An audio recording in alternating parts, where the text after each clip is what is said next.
Hello, hello. Hey, Cindy. How you doing? It's good to see you. What's new and exciting?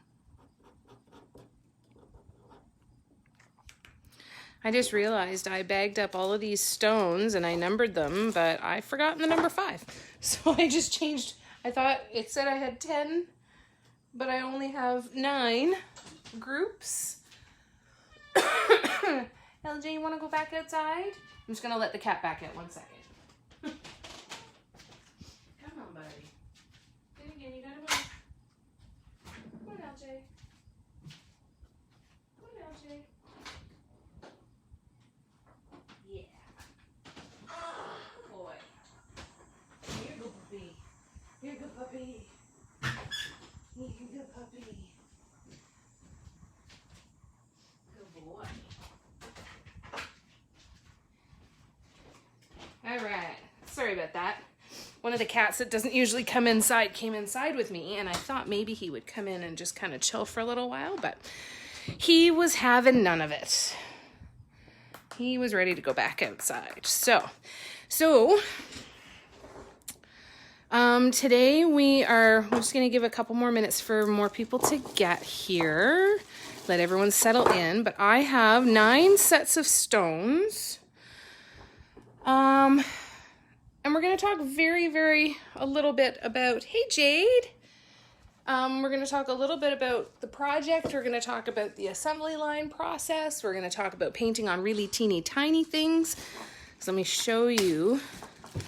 These are some of the size of some of the stones that I'm going to be painting on. And we're going to talk a little bit about setting intention and energies and kind of putting that into the pieces. These are going to be chakra stone sets, so I feel like it's really important that I pour good energy into these stones so that whoever adopts them and takes them home will feel that energy and be able to maybe combine a little bit of that energy. Aren't they sweet? We've got a great beach in Bowmanville, and every once in a while I'm able to find some really nice little natural stones. So these are all natural stones, believe it or not. So that's the smallest size that I have, and then we're going up to, why do I feel like those are bigger? Do they? Maybe I just numbered them. Maybe I didn't really care what size they were. Maybe I didn't put them in order of size. But anyways, so let's see here. Where did I get you from though? I got you from here. So our size difference is going to be about like this. So I've got 9 sets of stones, all varying in size. I tried to kind of put them all together with stones that are all the same size. I kind of like this size as the largest because it fits nicely in the hand, especially for people who want to carry them around or maybe hold them in their hands during meditation or anything like that. So yeah, we're going to go through a bunch of stuff here. So let's talk about, let's just get set up and I'll show you kind of my assembly line process, because this is what I'll do if I was doing this by myself. This is what I would do. So I've got all of my sets numbered. I've got the right number of stones for the 7 chakras. Okay. And I actually have some old chakra stone sets that I have done in the past. So this is an example of one of the chakra stones that I've done in the past. I don't think I'm going to use as much white. I might, but I've grabbed a few different colors. So we're going to kind of play with this. It's going to be a little bit different. So what I normally do is I separate them out when I've got multiple pieces, especially when they're sets of things. If it was just 7 stones that I was doing all the same, I wouldn't have these numbered Post-its. But because I'm going to be kind of going through this assembly line process, I'm going to put these Post-its out and put 1 stone on each one. That way I can put my little baggie back out of the way And, except here's the flaw in my plan. I don't know what numbers go in of the baggies. So here's part number 2. So I'm going to make another Post-it, put it back in the baggie so that I can match up the stone back with its proper set when they are all done. So I'm going to do that right now. So that's number 1 going over there. Number 2. Because I want to remember what set they go with. Because it's not super, super obvious with all of them. Hey, Tabitha. Which set is which. I want to make sure that everything goes back where it's supposed to go. So you know what I'm going to do? I'm going to make my life easier. I'm just going to make new Post-its. I'm going to keep these ones in there. So I did not number them from size because that one's definitely smaller than the number 2, but that's all right. No exact science here, and it doesn't really matter as long as the stones in the set are good.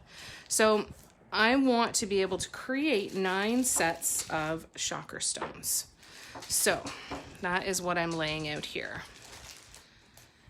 No, so when I'm talking about chakra stones, I don't do a specific design, but I do follow the colors of the chakras. Or chakras, sorry, I know I'm not pronouncing that correctly. So for example, the one that we're doing today is the root chakra, which is red. So that is the one that, so I'm going to stick with that color scheme. There are symbols that go with each chakra, but to put them on a stone this small would be very, very difficult. So I'm going to just stick with the color scheme, and it's really all about the intention anyway as well, right? So the symbols hold a lot, obviously, of power and energy. However, just the intention of these can do the same. So I'm going to do number 7. So these are all going to be very, very similar, but the designs are going to differ because the size of the stones are different, right? Now, I am not a Reiki expert. I am not an expert on unblocking energy centers or anything like that. What I'm going to share with you is just my knowledge of what I have learned over time, and just a couple of breathing exercises to set an intention, because I really want to pour good energy into these stones. So there's number 9, and there. So again, this they're not size dependent. They're not in order of sizing. The only reason the numbers are here is so that I can remember which set they go with, so that I can put them back together. Hey, Catherine, how you doing? Are you doing good? Keeping busy? So the root chakra is when it's clear, when it's not blocked. You feel steady on your feet. You feel sure in your decisions. You feel grounded. The root chakra is the grounding, right? It's being present in this body. So again, I'm certainly not an expert, so I'm not going to speak too much on it. So when I am trying to set an intention for this, what I would do is sit and do some breathing. And we can do that here to get started. And just set the intention to really connect with my body, right? A lot of times when we meditate, we want to travel a little bit, right? We want to go somewhere. We want to see new things. We want to hear new things, feel new things. Grounding is really about being present in your body and appreciating where you are at and feeling sure. So putting my feet flat on the ground, sitting up nice and tall, doing some good breathing, and really just feeling my body, feeling the weight of my body in the chair, the weight of my hands on my legs, all of those sorts of things. So we'll kind of get into that in a quick minute. Hi, Chris. Headed home from Boston, are ya? Wonderful. It's good to see you. I'm glad you're able to pop in. Doing good. Manifesting great Zen. Wonderful, Catherine. I'm so glad to hear that. Hi, Barb. Happy you're here. So I thought we could start with a little bit of a breathing exercise. It would be really good for me as well. And I'll share with you. It's a technique that I use quite often. I don't use it as often as I used to. I used to be very prone to panic attacks and anxiety attacks. And this technique I learned from Corey Muscara. And it's just a breathing technique that has worked really well. Oh my God, you got to see New Kids last night? Oh, Chris, I'm so jealous of you, and I'm so happy for you. Was it amazing? Oh, I hope Joey remembers that I still love him. All right, anyways. So amazing that you're a blockhead. So amazing. So amazing. For anybody who hasn't been to a New Kids on the Block concert as an adult, I highly recommend it. It is incredibly entertaining. Just watching the people is fascinating. Absolutely fascinating. Like, I would say that a good 50% of the audience at a New Kids concert is the similar audience that you would see at Chippendales. Yeah.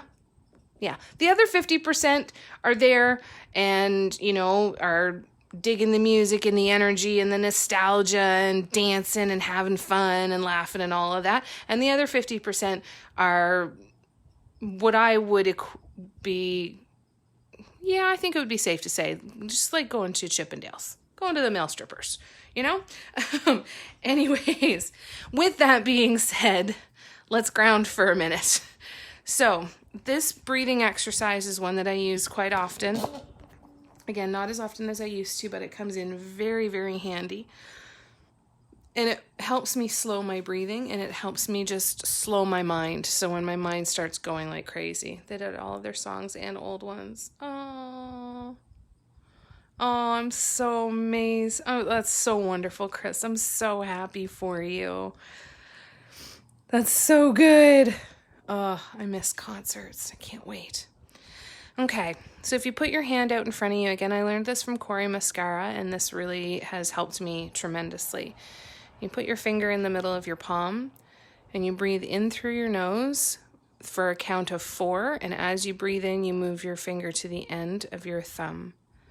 And then as you breathe out through your mouth, you move your finger back down. So what I typically do is what's called a box breath, which is breathe in for 4, hold for 4, breathe out for 4, hold for 4. So if you guys are willing to indulge me, and even if you're not, it's okay. You can go and come back in a couple of minutes. This one will only take a very short amount of time. I think about 1.5 minutes, maybe. So when I breathe in through my nose,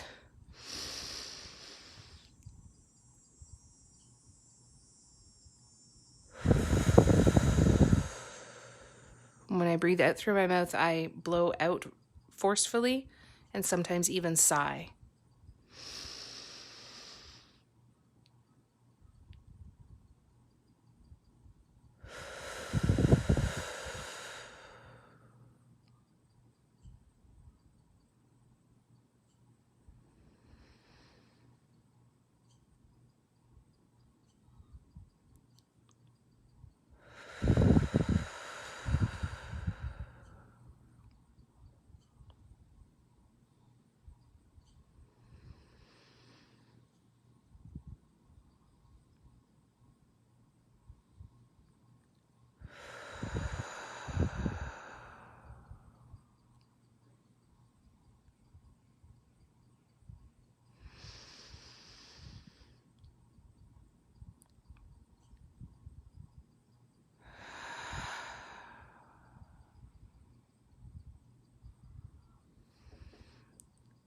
I find that grounding really helps me to, like I said, be present in my body, to be here in this moment, to focus on now. One of the quotes that I really, really love is, the only thing that actually exists is this moment. The past doesn't exist because it's not happening anymore. The future doesn't exist because it's not happening yet. So the only thing that actually exists is this moment. And being present in this moment means being able to really enjoy this and really enjoy being together and enjoy what we're doing. And that's the intention that I want to put into these stones. Okay, so I have, bye Chris, take care of yourself, safe travels home. So in my original stones that I did a long time ago, this is what my red chakra stone looked like, right? I used red and white and just gradually added little bits of white to create a little bit of a color grade. It was a little bit pink, but it still looked mainly red. So this time what I decided to do is instead I have 3 different colors of red. Okay, so I have, gotta get this open, this really dark kind of blood red. I've got this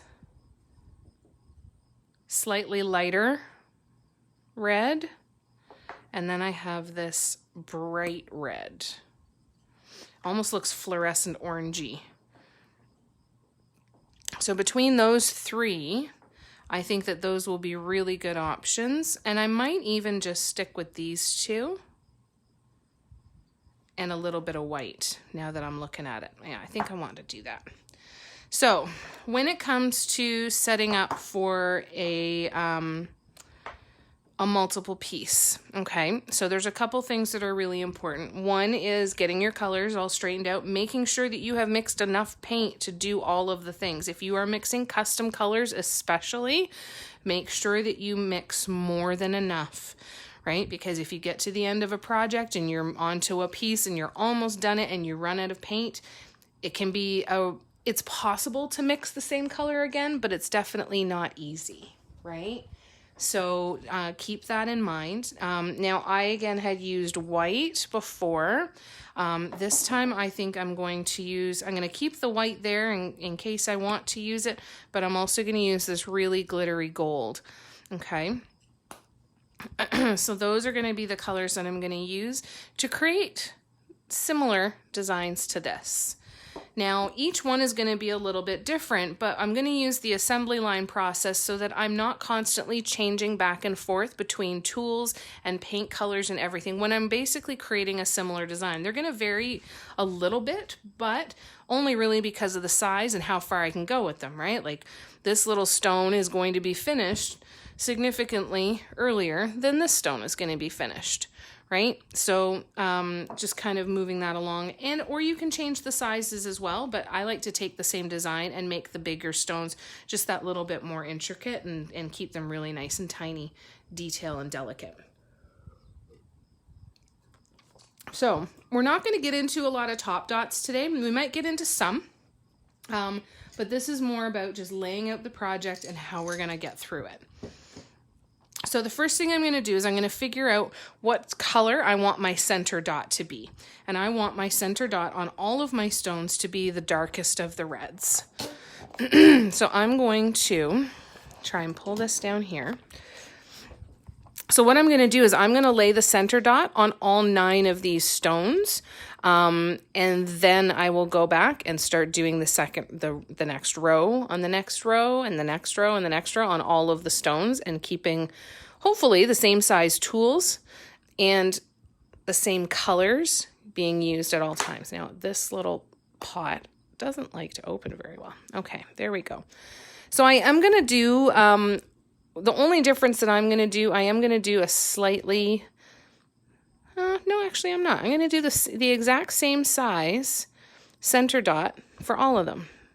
So I'm going to do a size 5 of my DIY mandala stones, and I'm just eyeballing the center. I don't need it to be perfectly centered. So then I'm literally going to take this one aside, grab number 2, and do the same thing. Right? And same with number 3. And so on and so forth, all the way up to number 9, because I have 9 sets. Okay, I've put lots of paint on this tool because I want a larger size 5 dot, but I'm still happy with that. On all these sizes, I'm liking the way it's looking. So I'm still going to paint on this side. I did bring my black paint with me so that I can cover up any mistakes or any imperfections that are bothering me. I base coated these stones the other day. They probably could have used a second coat, but the design I'm anticipating is going to be fairly compact, so it shouldn't make much of a difference. Now, most of these stones too are fairly flat, but there are some that are a little bit thicker and more rounded than others. And that's just an adjustment that you're going to want to make. Now, the helpful part about doing an assembly line like this is that once I go back to stone number 1 now, all of these other ones get to sit and dry for a little bit, which is really nice, right?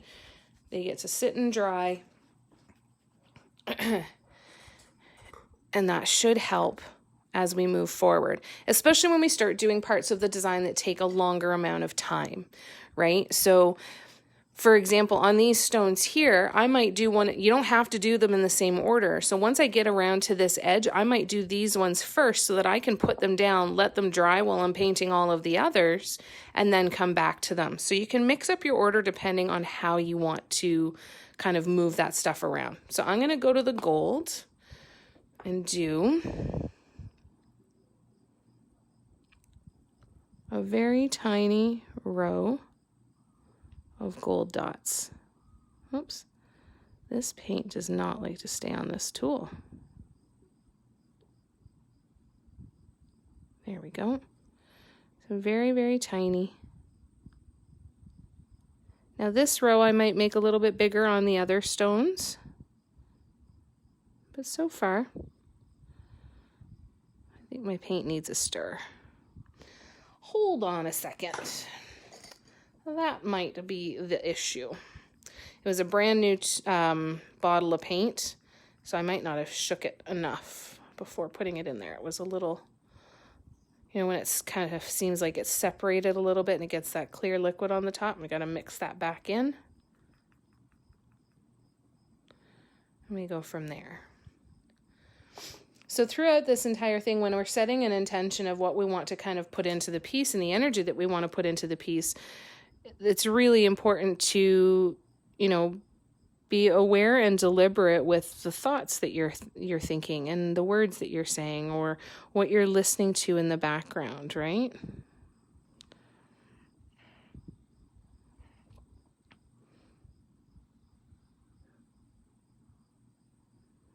This paint just doesn't like to slide off the tool.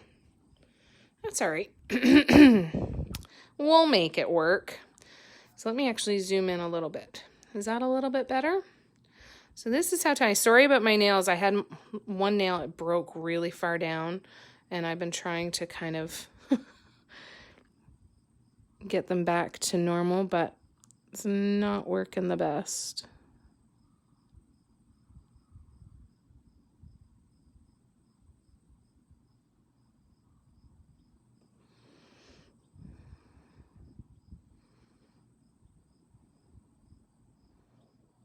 There we go. So, yeah, when I've set an intention, I like to try and remind myself what that intention is. So if my intention is to be present in my body, it's feeling the air from the fan. It's hearing the noises outside. That one dot is way too large, but it's okay.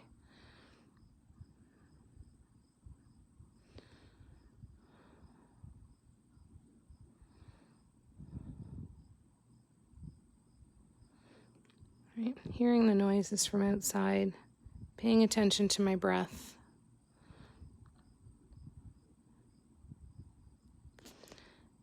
Because I would really love if somebody holds these stones that they feel more grounded, right? Tools like this can help in meditation. Hi, Anna. So I might have to fix that one dot because it's a little bit big, but we're going to keep going. So I'm going to move on to the next one. And I'm actually going to go up one size in the tool because this tool isn't holding the paint very well, or the paint isn't rather coming off the tool very well. I'm going to move up from my micro dotter to this one here, which is just my straight tool from my nail dotting stylus tool set. That's better. That's better. Might not be able to fit as many dots. They might not be quite as tiny, but I'm okay with that. So I might actually redo the other one. And this I'm not going to fit 3 in between. I'm only going to fit 2.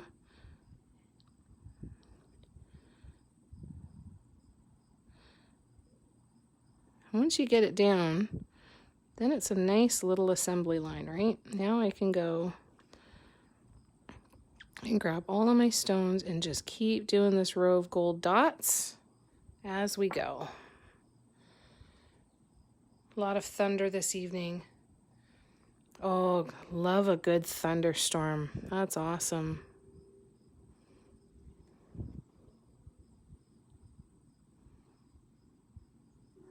Oops. What's up, Audrey? Audrey's in the house with me today because we don't have dogs staying with us now. It's here. We're here and we're alone and it's so quiet. It's so lovely. There we go. That paint is coming off this tool much better. We're supposed to get some rain today, but haven't gotten anything.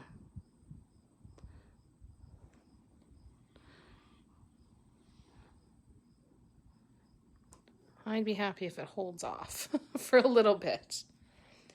Well, and it's a weird one, isn't it, Jade? Because, you know, in so many cases, the micro dotter works really, really, really well. And then every once in a while, you get a particular paint that just fights back, right? It just wants to do its own thing. So I'm actually going to go in with a really tiny paintbrush, and I'm going to cover up these gold dots and redo them.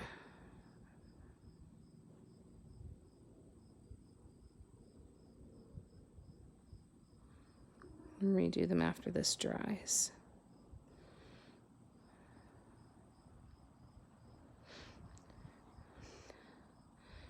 So exciting news for those of you who haven't heard yet.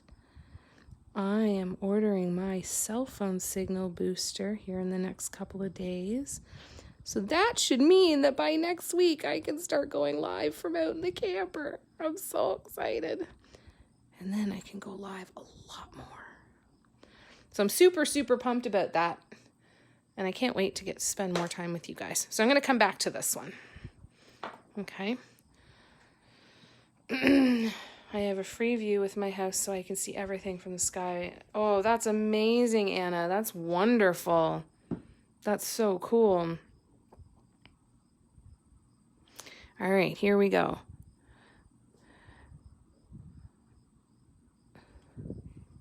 I love knowing that I can create a design and create it on any size, any surface, and that I can just make some tiny modifications. And again, doing something like this that's an assembly line where they're not quite all the same, it can be really good. Now, I figured that, you know, there's probably a lot of us that are starting to think about Christmas. You know, I know that I'm going to be starting to paint Christmas ornaments again soon. I hate thinking about it so soon. But if I want to make sure I've got inventory, right? So I figured, you know, an assembly line process like this might help a lot of you if you're making some gifts or filling your own store. Oh, that's amazing. Barb will be pinging all night long. I know. I'm so excited. I miss that. I miss having to put on my do not disturb. I'm so excited though.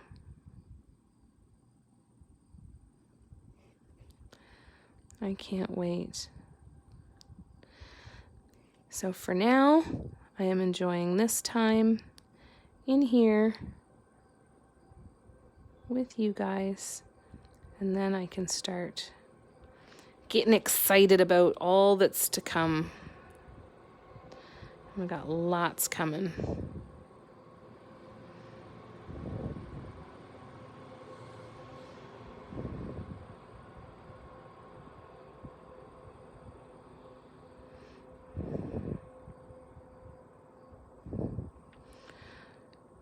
I find that when you have a bunch of projects like this, like that you're creating multiple pieces in the same designs, that it can get really, really zen, right? You can really sink in. Hi, Doris. Where do I get my ornaments? I buy them at Michael's. I buy plastic ornaments. I'd eventually like to get into glass ornaments, but right now I buy them at Michael's. I use my 50% off coupon, and I think the container that I get has 25 of them for $15, something like that, or maybe it's 25 of them. Yeah, it's fairly inexpensive anyways. I'll have to look at the containers. I don't have any in here with me, I don't think. I think they're all out in the camper. But I get them in Michael's. They come in kind of like this plastic tube. So once they start getting their Christmas decorations out, then you'll be able to find the blank ones. And they have different shapes. They have the full round ball. And then they also, I buy the ones that are kind of flat. So kind of like this, right? So they're round, but from the side. Yeah, it is seasonal.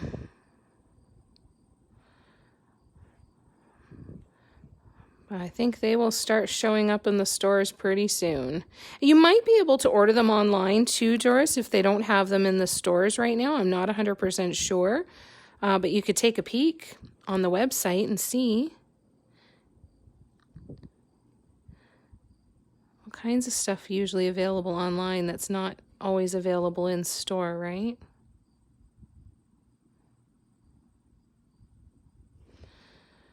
So I have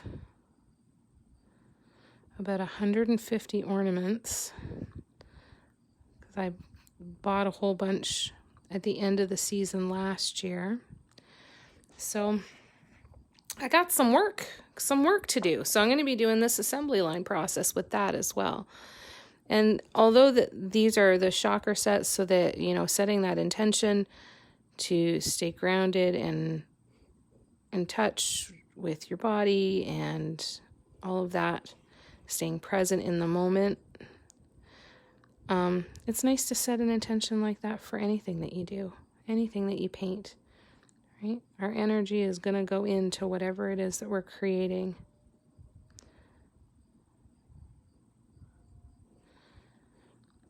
So it's always good to at least know where know where your energy is at, not necessarily even set an intention of what's going to go into what you're painting, right? But just know where your energy's at for the day. I really love this gold. I always can tell when I really like color. I was like, look at how sparkly that is. You're welcome, Doris. Any other questions, just let me know. What you doing, Audrey? What?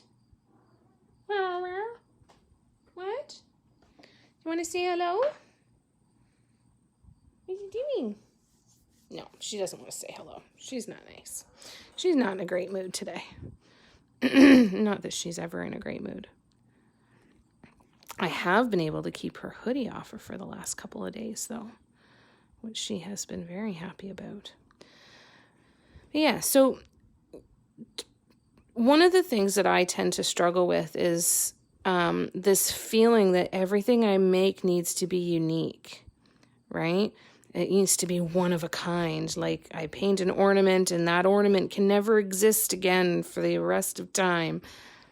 And that's too much pressure, right? Especially when you want to create things in bulk. So for craft shows, for any of those things, create in bulk and create them all the same design, right? As often as you can. Hey, Carolyn, how you doing? It's good to see you. All right, so I'm going to go back to this very first one. The black paint has dried, and I'm going to redo these gold dots. So that's the nice part again about the assembly line is you can put pieces down and give them time to dry a little bit before continuing on with them, which is very valuable.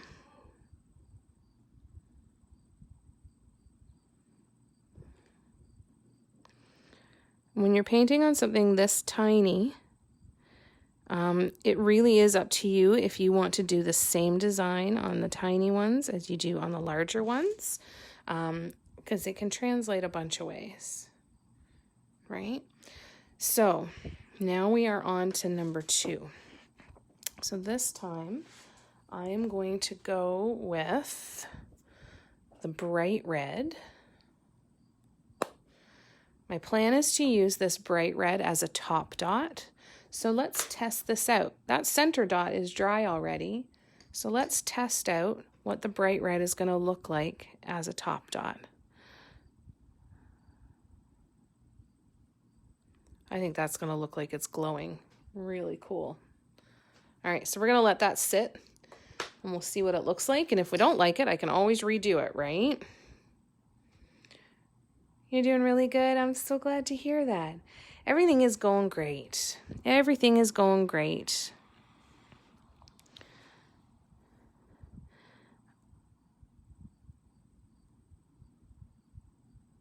So I'm just going to build this out a little bit because I'm not going to do walking dots quite yet because this is too tiny. But no, everything is going good. We're making some progress. We got an estimate to dig the septic for the camper, which is good.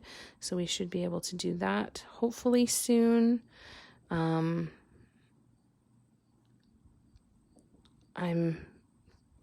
making decisions about what to do as far as there's a potential craft fair that I might go into. And so I'm kind of hoping that sitting here with you guys painting today helps me wait for an answer as opposed to looking for an answer. Oh, I really like that. That looks really, really cute so far. All right, so now I'm literally going to do this with all of them all over again. Keep doing this exact same design. I've got internet have my internet in the camper in the next few days, hopefully. Anyways, let's see when the cell phone booster arrives, but I feel like things are starting to fall into place, which is nice. I've been spending more time doing the things that I need to do to keep my energy at a good place. The oldest son here, he works with somebody who tested positive for COVID, so I've been isolating, and to be brutally honest, I am taking the quote unquote break and I am enjoying being at home and kind of throwing myself into this. So I've been working on the tables, but I'm also seeing that I need some other inventory, so I'm going to be starting to paint a lot of the flower pots. I'm going to be painting a lot more mugs. I'm going to be painting, that's why I want to do these stones. I also, I painted, I'm so excited to show you guys this. I don't have it with me. Again, something else that's going to be so beneficial to being out in the camper is I can show you my other work in progress stuff. I started painting a piggy bank. So I'm painting the same design on 2 sides. And I did that today, and I harnessed my inner Fine Rosa. If you're familiar with Fine Rosa, with Anya and her artwork, her and Art of Points are kind of like, I want to be just like them when I grow up. So I harnessed my inner Anya, my inner Fine Rosa on the start of the piggy bank, and it looks so freaking cute. I'm so excited. Oh, thank you, Carolyn. I'm excited too. I'm excited for things to fall into place, and I'm excited for what that's going to do for me in my business. I think it's going to be a game changer. I'm excited for what it's going to do for me and my mental health. Janice too, me too. Thank you. Hey Manon, how you doing, love? So there's lots of good things coming. We're gonna have lots of fun projects to do together. Still doing the mug painting classes, which I'm actually going to switch up. I'm going to say, you don't have to paint a mug. And I'm excited too, because again, once I get internet, then I'm going to revamp my website. I'm going to rebrand a lot of things, not rebrand, but just get them ready to like rename a lot of stuff. And yeah, just kind of get back into the swing of things. I feel like things have kind of been, life has been on pause.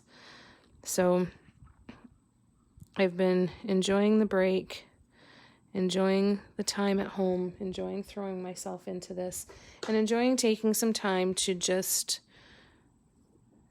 mentally give myself what I needed, which was some time, right?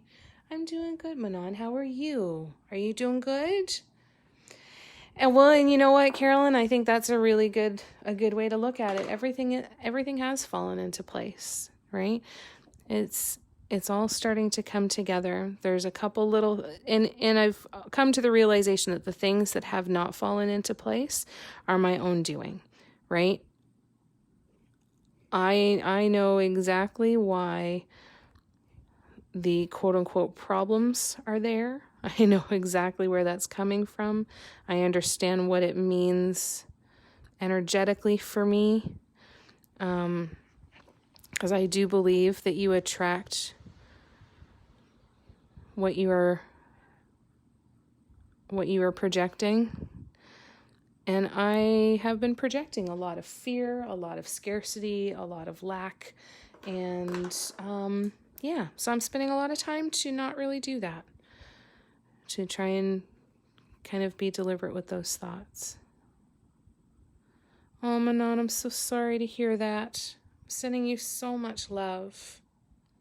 So much love. If there's anything that we can do to support you, you just say the word.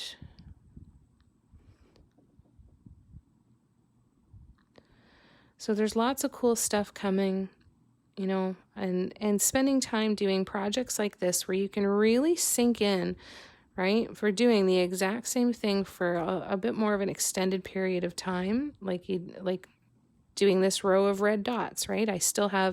After this one, I still have 3 more stones. You can really kind of zen out, right? And it can quiet your mind. And this is the thing that I've come to realize, though, too. The art form is not going to quiet your mind. You have to allow yourself to sink into it, right? So that means when thoughts come up that you don't want to think about while you're painting, while you're creating, there is a lot of deliberate focus that has to be involved to be able to say, no, this is not the time for that. I'm painting right now. I will talk to you later. And I kind of talk to my feelings as if they're other people. So I don't. Now's not the time. We will talk later, but everything can wait. Oh, thanks, Manon. I am definitely feeling a little bit more turned around in the direction. I feel like I'm pointing in the direction of where I want to go. Let's say that. That might be the best way to say it. Yeah, I feel like I am pointing in the direction that I want to go. Which makes me happy.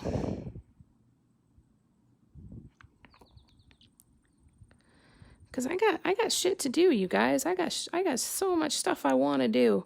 And I realized that I have been holding myself back. And I've been holding myself back by focusing on things in the future, what might happen, what couldn't happen, or spending time thinking about the past, things that I cannot change now, and trying to fix things so that I don't make that mistake again, right? And I've decided to just kind of let that stuff go and have different conversations with myself. I know that's making it sound very easy, but you know what? Being in the moment really helps, right? In this moment, and this is another quote that's really helped me a lot, is in this moment right now, everything is okay. Doesn't matter what might happen, what's coming in future moments. In this moment right now, everything is okay. And the more often you can be in this moment, then I personally feel that that's an easier way. For me anyway, it's one of the easier ways for me to quiet my mind and raise my vibration.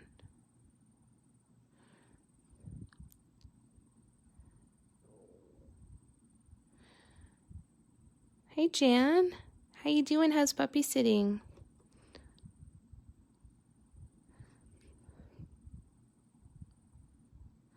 So we are painting the first stones in the chakra sets. I've got 9 sets of stones here.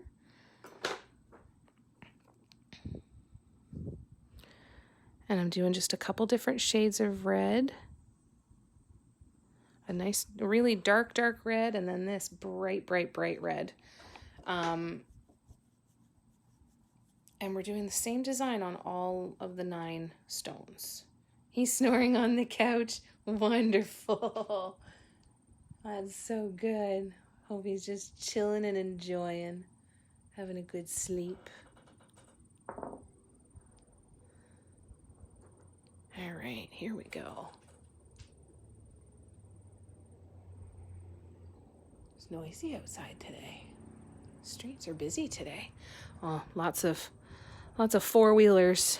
Weekend traffic, right? It's awful nice to be in here alone with Audrey. It's nice to have her in the house with me. It's one of the reasons why I don't spend a lot of time in here, because I like being with her. I don't like leaving her alone. She's happy when I'm around. I'm happy when I'm around. So it's nice that we don't have any dogs staying with us right now so that I can do this. And again, stay present in the moment, right? Because in this moment, everything's okay. You're painting? Oh, I'm so glad, Carolyn. That's so wonderful to hear. I'm so glad.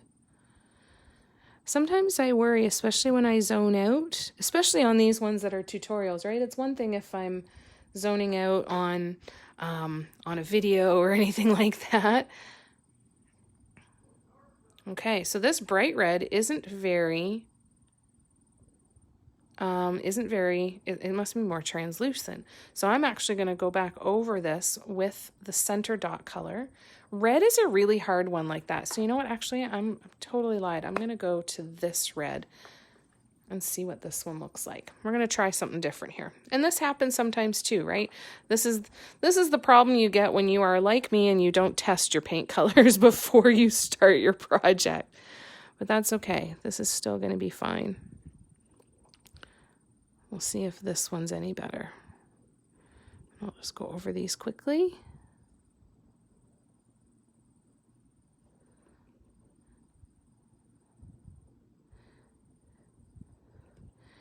So imagine though, if you continue to work on this stone, you got it all the way done, because as you're working out to this edge, this is drying and you're starting to see that your colors are not opaque, right?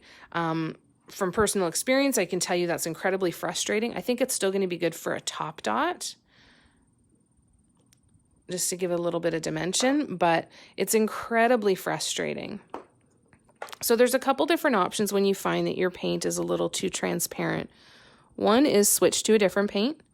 The other is to find a more opaque paint that is similar in color, and you can mix it together. Reds and oranges can be a little bit more difficult. And unfortunately, on the bottles of craft acrylics, you know, that bright red that I bought is a DecoArt craft acrylics that I got from Dollarama, and it just wasn't great quality paint, right? Amanda, hi, sweetheart. My friend Amanda Hawthorne, you guys, she paints weddings live. So she travels all over the country And she paints weddings live, and you should see her work. If you check out her page, Live Well, Paint Often, oh my gosh, you guys, she's so talented. I was lucky enough to meet Amanda when I went away to a meditation retreat in November of 2019. Can't believe that, eh, Amanda? It's been almost 2 years since we met. That's insane. And she is hands down one of the kindest, most loving people I have ever met. Definitely. Isn't she awesome, Janice? Isn't that cool? She's so freaking talented. And Amanda, I apologize. I don't have Voxer on my phone anymore. We used to send each other voice messages through Voxer, and then I started having all these storage issues on my phone, so I have the bare bones for apps on my phone now, but I'll put it back on and send you a message soon. She's so freaking talented, and she's so freaking kind. And she was just featured on ABC News. So cool. So proud of you. I miss you too. Enjoy your shower, Manon. Take care of yourself and know that we're sending you lots and lots of love. Yes, let's do that for sure. I'm in the process of getting a cell phone signal booster for out in my camper, Amanda, and then I'll have cell phone signal out there. Once I have that, I'll reach out to you, because then I don't have to stand in the middle of the field turning around constantly waiting for signal.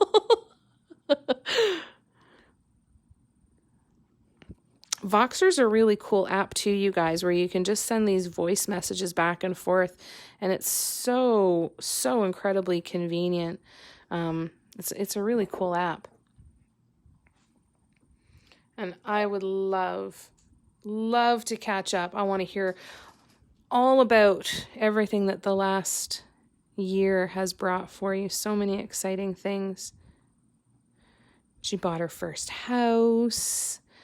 She's working so much, so hard, and she's just incredible.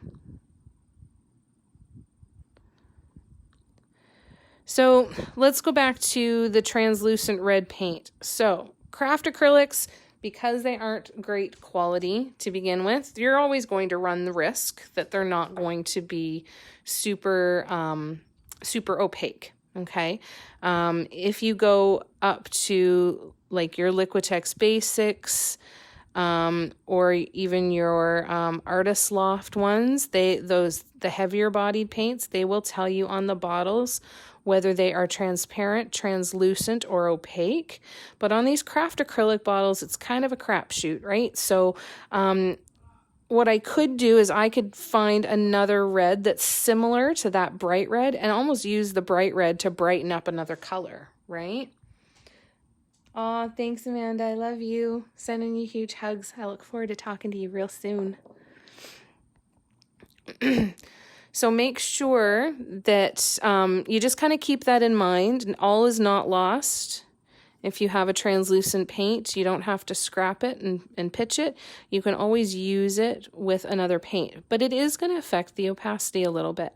But sometimes, like this one, it's not that it's super translucent, it's transparent, it's definitely just translucent. So adding a little bit of an opaque red, one that you already know is opaque and you've tested it and it works really well, then that can be an option as well, so that you can use that other paint, right? Now you always have the option to add in, because sometimes the translucent paints tend to be a little bit waterier too. So even if you had a heavy body paint, that could create a really interesting consistency and potentially a really nice consistency, and help to make your other paint more opaque. All right, here we go. So this is number 9, redoing this row, right? Still significantly faster than if I had started one stone and gone back through and had to redo that stone. In my mind anyway, because I can just go on automatic. I don't really have to think much. I'm creating that muscle memory that's allowing me to move forward, and we just go from there. So, so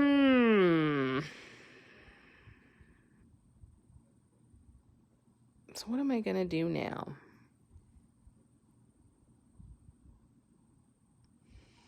I'm going to do gold again. I think these are just going to be alternating. No, we're going back to this red. And we are going to create some dots that I can do some walking dots around. Now, the walking dots that I'm going to do are going to be very, very, very, very tiny. So actually, because of the gold being a little bit more ornery, I'm actually going to switch to the gold and use the gold for the center dots and let the red be the one that I do the walking dots with. So I'm going to go every other. See, these are still very tiny for center dots, right? Oops. Depends on your surface too. If you're painting on a natural stone, you might have some surface stuff happening. I have seen some artists, and they will actually take some gypsum or some cement and crack fill it. So that's always an option too.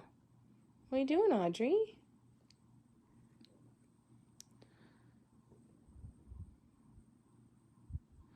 Lots of smells in here. There's been lots of dogs in here, and I think she smells all kinds of stuff around that's distracting her.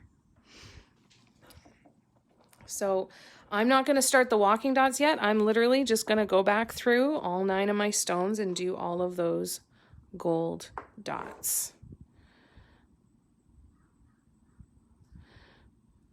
So depending on what it is that you are looking to create in bulk, you know, making sure you've got space to let them all dry, making sure that you've got space on your table to kind of move everything around and keep them all out so you can go and not have them, you know, bumping into each other. And potentially when you're done or need to take a break, you can just leave them where they are and not have to worry about moving them or anything while they're still wet. Okay, so then we just keep going. I feel like this gold paint is going to do better with a nail dotting stylus tool, so I'm going to switch to my size 4 DIY mandala stone tool. Sometimes the paints will just behave differently with different tools, right? And when you're using the nail dotting stylus tools and the micro dotter, you're quite often relying on the paint to slide off of that tool. Whereas with a dotting tool, you can kind of apply pressure and kind of force the paint to go where you want it to a certain extent, or at least to more of an extent than waiting for the paint to drip off the tool. So I'll often switch back and forth there.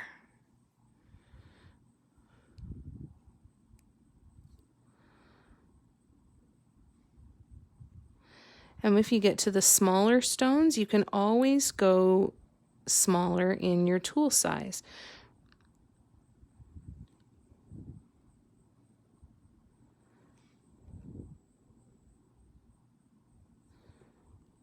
Frig, these are cute though. I'm really happy with these so far. I'm really enjoying the look of them.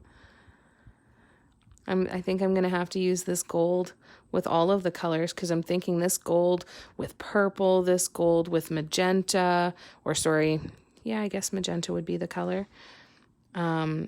With blues, with greens, with yellow might be the only one that the gold doesn't work great with, but we'll have to see. We will have to see what happens.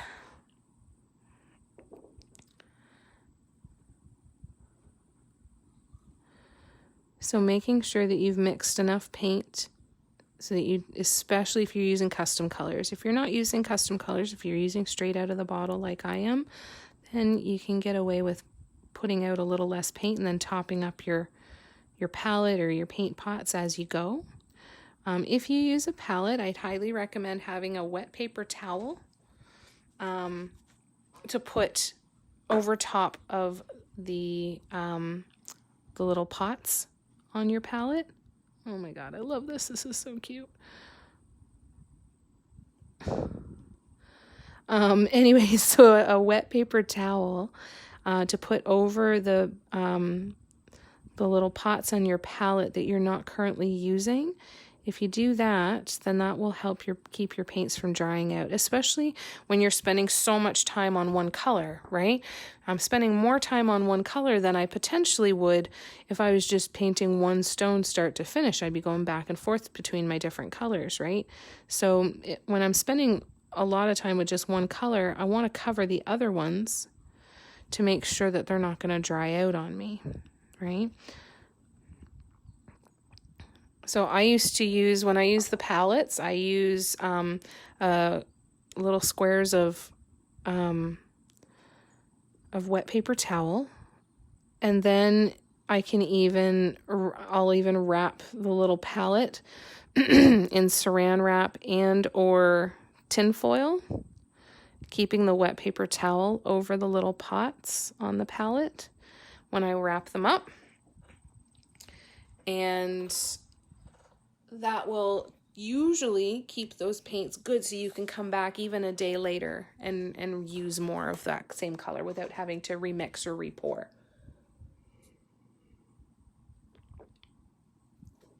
Oh, I just had to take a drink. I used to do that a lot simply because I used to I never really knew for sure when I was going to come back and sit down and paint again. Could have been later today, could have been tomorrow, right? Could be 2 days from now. So I kind of would use the paper towel thing because I didn't really know when I was coming back. Hi, Molly. Hello and goodbye. Hello and goodbye to you too, Molly. Thanks for popping in.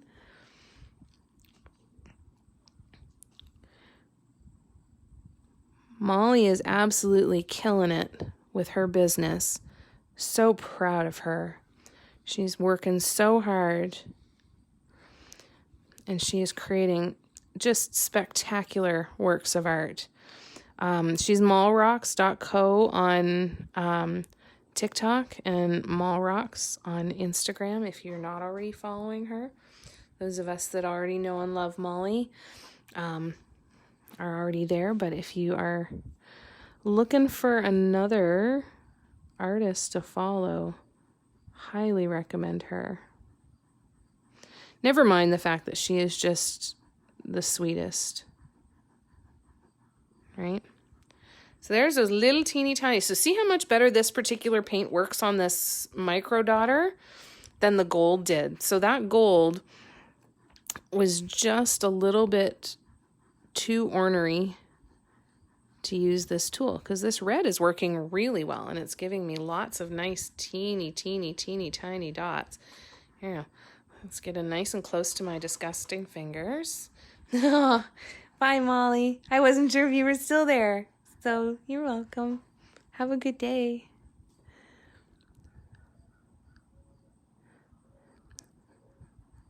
There we go, because now it's working really well with this paint. So one of the things that might have to do with it is I have, so the gold paint that I'm using is a folk art, and I've had a deco art multi-surface that did the same thing, that when it has a little bit more glitter in it, right? A little bit more glitter as opposed to metallic, and this is definitely a little more glitter, then that seems to impact the consistency quite a bit and keep the paint from kind of moving the way that I might be more familiar with. I'm so sorry, you guys. I'm trying really hard not to move the table, so I apologize. So every time I move my hand to go and dip into my paint, it moves the table. I feel like if I take a deep breath, heaven forbid if I sneeze, it's going to look, you're going to think that we had an earthquake.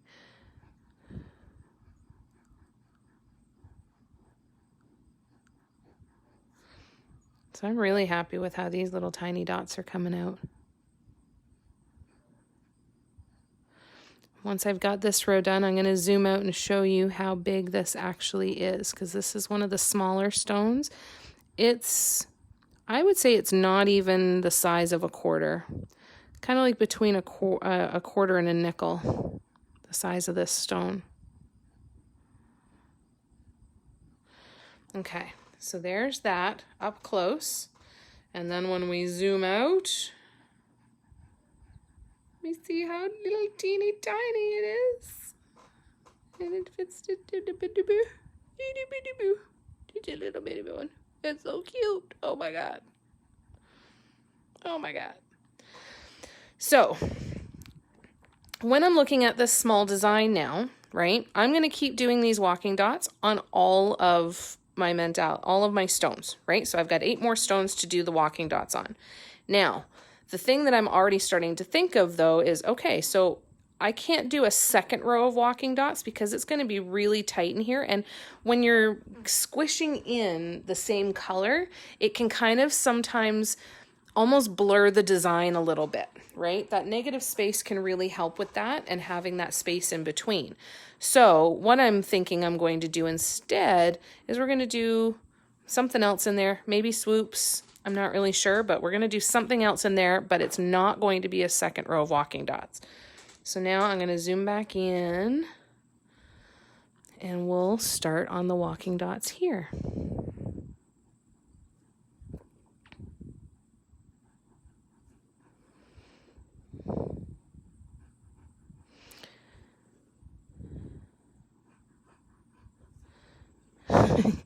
Finn the polar bear is in here with me too. You might be able to hear him panting at some point. It's a hot day today. Poor dude's having a hard time cooling down. And he's half sleeping too, which doesn't help.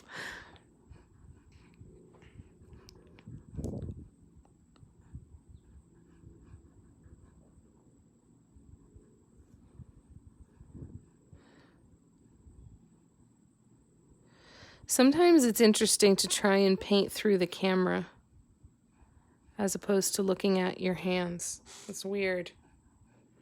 Nice chat, Molly.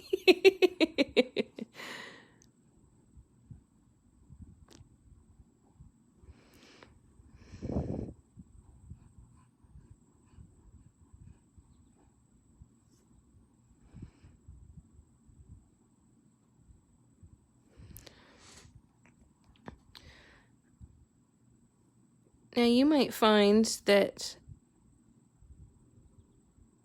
creating a whole bunch of the same design just doesn't sound fun. That's totally okay. It's not something you ever have to do by any stretch. And you can mix up the designs. Maybe you just want to use the same color but change up the designs a little bit. That's good too. There's lots of artists that will do that. They'll mix a few colors and then they'll create 3 or 4 different stones or mugs or something all with those same colors and just mix up the designs a little bit, right? So there's lots of options out there. But again, if you're creating, especially if you want to do gifts and stuff, let me tell you how wonderful it is when you get to the point where you're adding the finishing touches and go, oh my God, I just got 9 stones done. This feels so good. Or I just got 10 Christmas ornaments done and it feels amazing, right? Instead of sitting and getting one done, painting it for an hour and a half, right? And then putting it aside and having to start all over again. That's where, for me, I lose a lot of momentum. So this assembly line really helps me with my momentum. Especially with the Christmas ornaments, I use multi-surface acrylic paint on those. Now they're plastic ornaments, so I can't bake them like I do the mugs, right? So that makes it really tough, which means I need to let them sit for 21 days to be fully cured. So if I'm spending a day painting and I'm only getting, 4 or 5 ornaments done a day, and then I have to let them sit for 3 weeks, it feels much more gratifying. I usually find that I can speed up my time, cut my time almost in half by doing the assembly line. And then at the end of the day, I've got 10 that I can set aside. And that means that 3 weeks into the future, I'll have 10 that are ready on the same day. Whereas if I do them one at a time, the momentum drops, I slow down, I get bored out of my mind because I just don't want to recreate that design again. And I will never get 10 done in the same time, in the same amount of time as when I do the assembly line. And this is something you're going to be seeing me do quite an awful lot of over the next little bit, because I've got, I've got 6 more colors for each of these chakra stone sets to do. And I've got, like I said, those 150 ornaments to paint. So my thought is, once a week, well, probably twice a week, have a day where my goal is to create 10 ornaments a day, and then maybe every week have 20 ornaments sitting aside ready to go. And then eventually, once the 3 weeks hits, that's when it's really gratifying, because then you can take them down off of the shelf and really put them away and have them ready, or do your photography, anything like that. Now with multi-surface paint for ornaments specifically, you can handle them and kind of move them around after a couple of days. You just don't want to, bang them or scratch them or anything like that. So you just still want to be really careful with them. But like if you wanted to take photos or anything like that, you totally could. I had a friend who wanted ornaments and said, I can't wait the 3 weeks. And I said, okay, well then I'm going to give them to you, but then you can't touch them for 3 weeks. And she said, no problem. They're going on my tree. Nobody's touching them anyway. So they actually cured on her tree. And that is always an option as well. With these stones, haven't decided quite what I'm going to do with these yet. Part of me wants to cover them in resin. Part of me doesn't have a sweet clue how to do that. And get it even on both sides. And part of me doesn't necessarily want to experiment. So I might experiment with just a blank stone and just see what it's like. Because I am going to be pouring resin on the beige table over the next couple of days. I was thinking about doing it tonight, but I think I might do it tomorrow. I think I might do it tomorrow morning. And I might try that at the same time to see what it looks like and to see kind of what the process is. Or I might wait and take a few stones with me to the art resin studio when I go back. I'm going back to see them on the 17th. I was supposed to go this past week, but because of the oldest here working with somebody who tested positive for COVID and the isolation and everything, we're just like, you know what, not taking that chance. Not taking the chance. So I stayed home. So I'm going there on the 17th. So I might get somebody we might play around with that a little bit while I'm there. Get some advice from the pros, right? On these stones, so they might I might have some coated in resin. The reason I'm considering that is because I think it would feel really nice in your hand to have a super smooth stone. Now, the drawback is if you put a lot of top dots on, when you put the resin on, you won't be able to feel the bumps that are created, right? So there's always a trade-off there. Oh, and I had a couple dots run together there. So I'm going to pull that paint off really quickly. I'm not worried about smearing it. It's okay that I'm smearing it. I just want it to be dry so that when I lay the black paint over it, it's fairly dry. So grab my little brush again.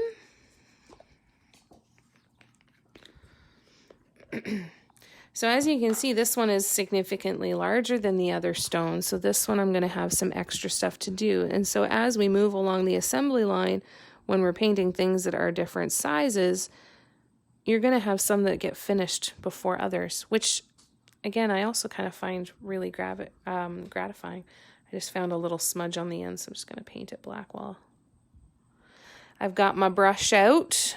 Let's just check any of the others to see if there's, yep, that one needs a little bit. Oh, no, didn't need it. It was just fuzz. That one looks good. This one's got a couple little weird dots here. Hopefully you can see this okay.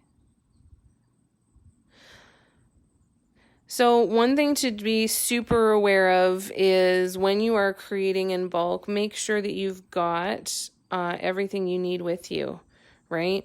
You know, I had this little moment where I'm like, don't forget to take your black paint because you're going to make mistakes, and then you're going to have all of these stones sitting there that you can't move forward on until you get your black paint and until it dries, right? So make sure that you've got whatever you need for fixing mistakes as well. Nice and handy so that you can do those relatively quickly, be able to put that piece down and go on to another one. And then by the time you're ready to come back, your base coat can be dry. Now for the multi-surface on the Christmas ornaments, that's a totally different story, right? Because we're not painting our base coat. We're not painting any base coat on that. So I'm just thinking and stretching. So what I'm thinking with that is that you want to make sure that, for me, I find it easier to clean off multi-surface paint once it's dried off of the ornaments and off of the mugs, and even on my tables, I'm using regular craft acrylic paints, and I still find that significantly easier to clean up once it's dried, because once it's dried, it's much easier to kind of peel off and not smudge any wet paint around. So the same will probably be, it is the same for me with Christmas ornaments. I let them dry a little bit, and then I go back and I peel off the thing that I want to redo and or fix.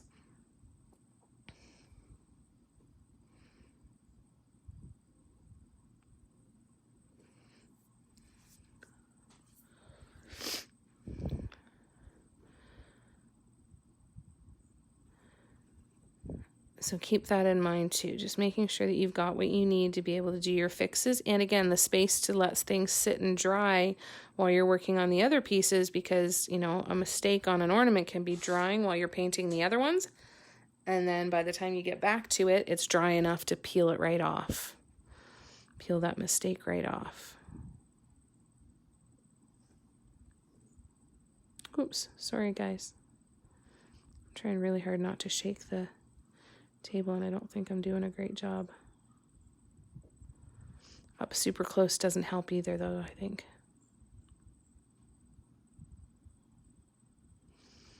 This is still one of my absolute favorite tools, and Jan, I'm so grateful. Jan surprised me with these micro dotters, and I freaking love them. So a couple paints here and there that don't move off of the tool, totally fine. That's the paint's problem. That's not a concern, because I've got a lot of paints that do really, really well. Now, I don't use the heavier bodied acrylics, so I don't know how they would do with the micro daughter.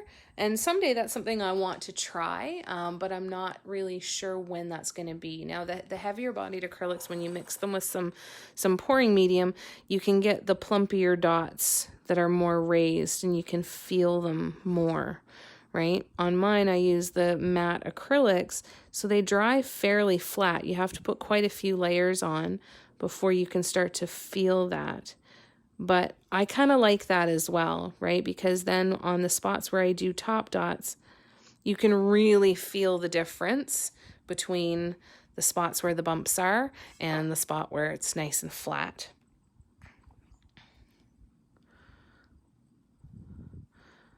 So it's all dependent on the effect that you want to have.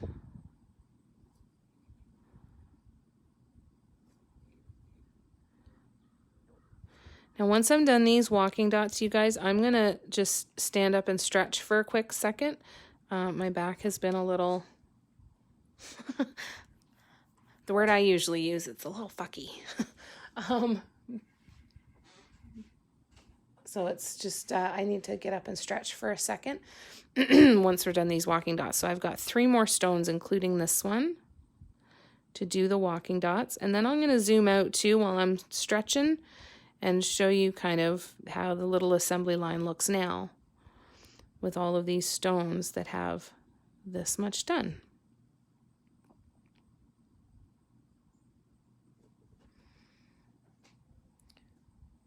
My niece is asking if this will be available on Facebook for 24 hours. No. No, this is only available right now while we are live.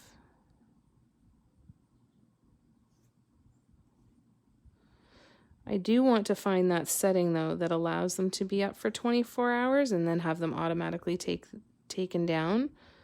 But I have not been able to find that setting. So if you are, if you want to access the recording to this, I am going to put it in, it will be available in my Patreon.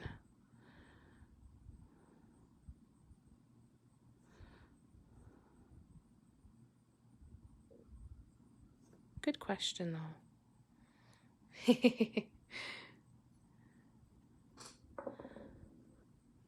Well, I'm sure someone could maybe give her access to their Patreon membership.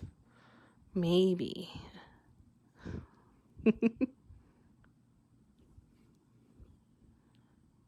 Maybe.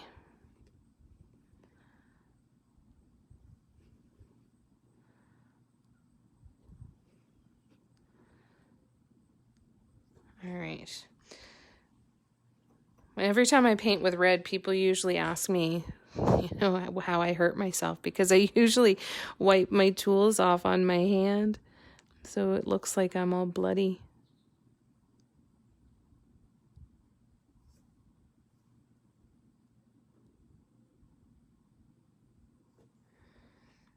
Depends what she's offering. Good, hold out. Don't give it away. Don't give it away too cheap. Make sure it's worth your while.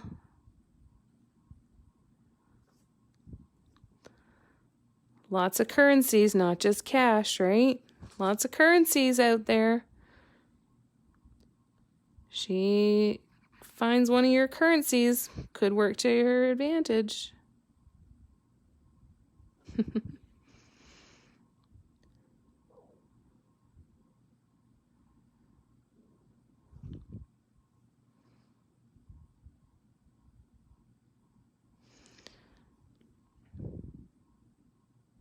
This is the zen out part again.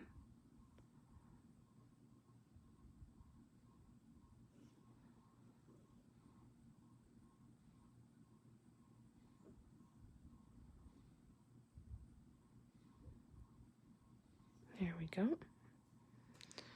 She'll have to take her mother off my hands for a few days. There you go. That's what it costs. You gotta give me a break.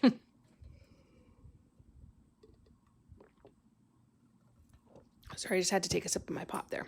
Okay. I needed that shot of caffeine. The caffeine and the sugar. I have dramatically reduced the amount of sugar and caffeine that I am consuming. And between that and the impending rainstorm, it's a nice recipe for a wicked headache. I'm very lucky in that I don't get headaches a lot. But today, whew, that was a good one. I actually took a Tylenol. It's nice. I don't go through Tylenol very quickly, and it usually works for me. Oh, and I just let those dots run together. Poop. So yeah, thankfully the Tylenol has helped, but the painting helps too. Sometimes the headaches, if you have a bad enough headache, sitting and trying to stare at something so tiny doesn't necessarily feel great, right? So always be listening to your body. Again, it's with the grounding, right? Listening to your body. What does your body need right now? What is your body actually asking for right now? Not what are our addictions asking for? What are our habits asking for, right? That's what I've been challenged to start asking myself.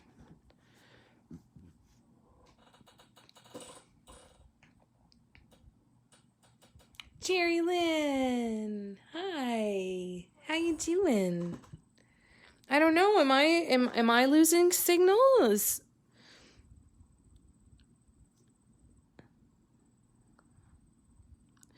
It's nice in TikTok because it'll tell me when I've got a good reliable signal, right? Here I don't know. So I don't know if my signal craps out ever.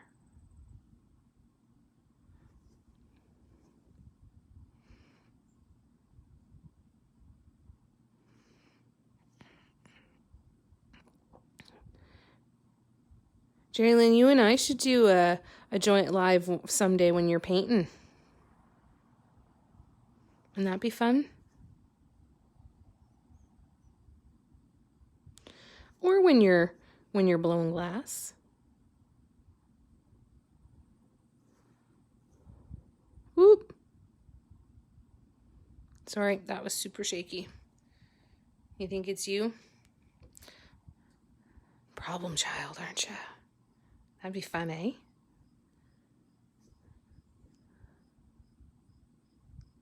Oops. Fix this one because the paint's dry. And there we go. All right, so I'm going to zoom out. I'm going to show you this. I'm going to stretch. And also, while I'm stretching, I'm going to plug in my computer. So here they are. Right? So I definitely want lots more red. And I might even put a red top dot on top of the gold. Let's try that. Let's see what that looks like, because that could be actually really, really pretty. Hold on a second. We can't move forward yet. Hold on. Hold the phone. All right. Let's just see, because that might be a nice way to add in more red.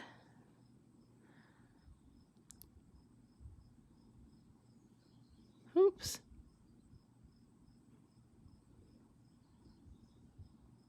We'll try it on this one, and wait for it to dry, and if we don't like it, we don't like it.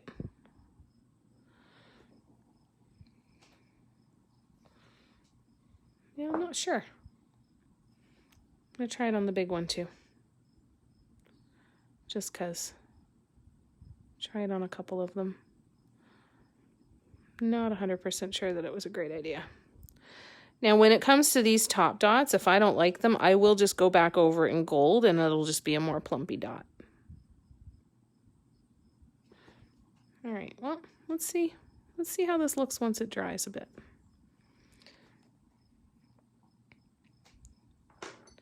Yeah, wouldn't that be awesome? We should totally do that too, eh?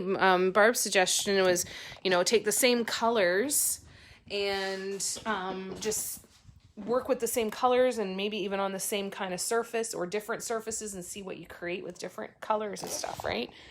It really does go a lot faster, right? Like I'm so much farther along with these stones than I would be if I just sat and did one at a time, right? It makes a huge difference, at least for me. Again, try it. It might work well for you. It might not. It's going to depend on... It's really going to depend on you, but there's definitely lots of potential to really speed things along, right? So in an hour and a half, we're almost done 9 stones. So let's keep going because I want to see what we can do in the 2 hours. Okay. So I'm going to build some more. I'm not going to make a decision about this top dot yet because I want to build more of the design on here. But then after I kind of put them together, then I'm going to compare the ones that do have the top dot and the ones that don't and see what I like better. Oops. I'm just going to log on to my computer here. All right, so back to the little teeny tinies. Plus you can try different things. Yeah, totally, right? You could do them all. You could do them all with the gold and then do some with the red top dots, some without. You can kind of pick and choose and do those little tiny things that can make them look a little unique, right? They don't all have to be identical. And just by the way our hand moves, they're not going to all be identical, right? I love doing production work like this. Totally clears my head. Yes. And it feels so good. You're like, I accomplished something today. Like, I'm thrilled with this. Right? This feels really good. So I'm thinking that on this little one, I just want to do some swoops. Just some little tiny swoops.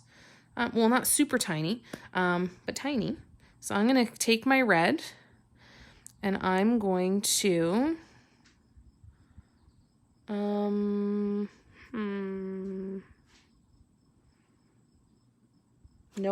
You know what I'm going to do? I'm going to start with the gold. I'm going to try something. No, I'm going to start with the red. This is the way it goes.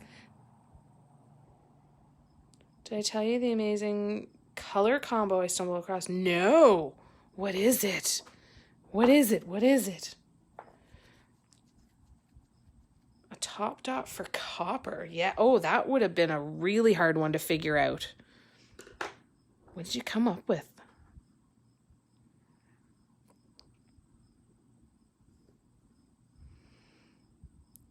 So I'm going to use the nail dotting stylus tool. I'm going to put it in my mouth because that's what I do. And then I'm going to drag down the swoop. And I'm going to leave room because I'm going to do a little tiny gold dot in there.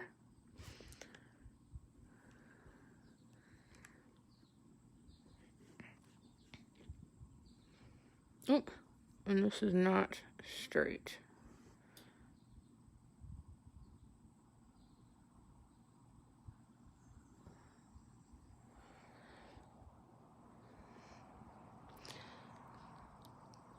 Janice, did you see my videos on using the bottles? I think I have 2 up, or at least 1 for that new table. For the Christmas table.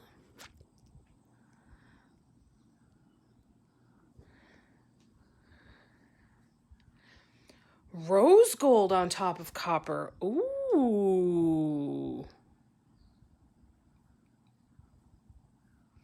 I bought a sheet of those flat Dollarama rocks for $4, boiled them to get the glue and plastic off the backs. Oh, that's cool. Like, are you talking about the sheets of stones, the ones that are like the backsplash ones?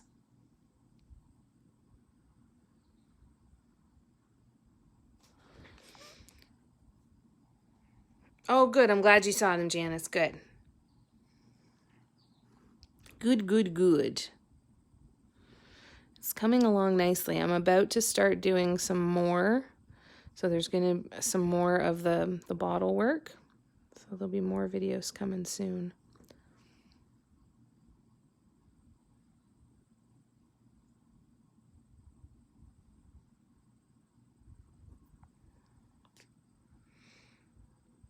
Oh, interesting.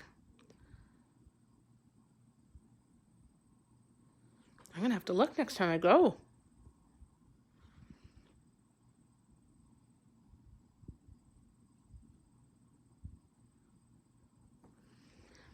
I can't wait to show you my piggy bank.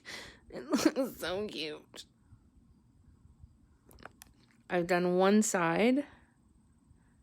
So I have the second side to do, because on each side I'm going to do the same design. Sorry, it's me talking with my mouth full holding my tool. So I still have the other side to do, and I'm going to do the exact same design, the same one on each side. So I have the first side of the pink one done, and I'm letting it dry before I can add top dots. And so after it dries for a full 24 hours, then I'll do the other side, and then I'll do the top dots on the first side, and then let them sit and continue to dry, and I'm going to be able to put them in the oven, which is good. We have some really cool stuff at Dollarama too, but hey, we don't have Target, you know, and I feel that. I miss Target so bad. They're really flat. Okay, totally. Yeah, I saw all the fall and Halloween stuff out at Dollarama the other day, and it's going to be Christmas soon. It's going to be Christmas stuff soon. Okay. Now, I'm going to try the micro dotter again because I just want to see something. I just want to try. I'm going to give the gold paint a good stir.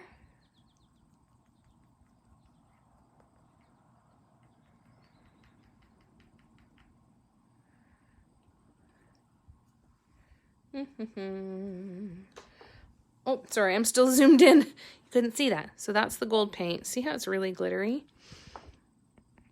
Because I want to try something here. I want to see. Oops, hair. Ah! So this is where it's hard on the teeny tiny stuff, right?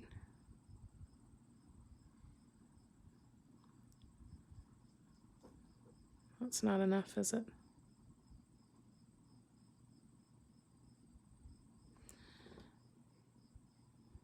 What do you think?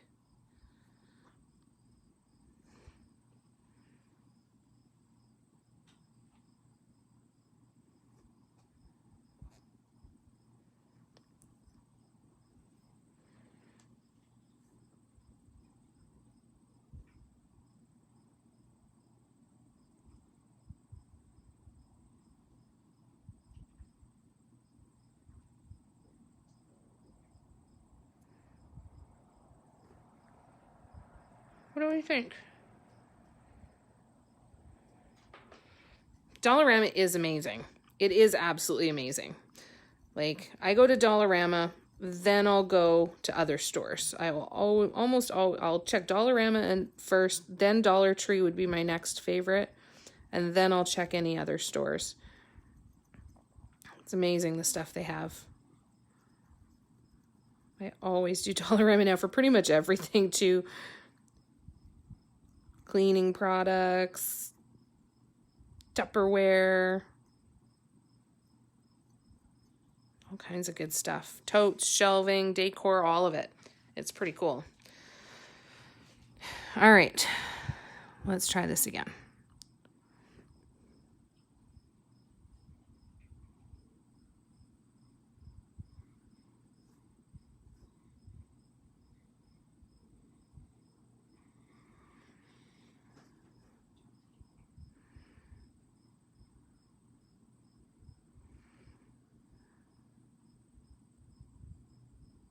Those are teeny tiny. But I think I like them. I think I like them a lot. So this design is going to be such a small portion of the design that'll end up on the larger stones.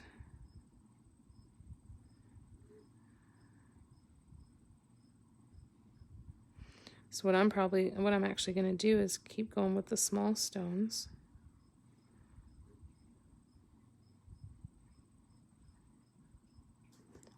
And there we go.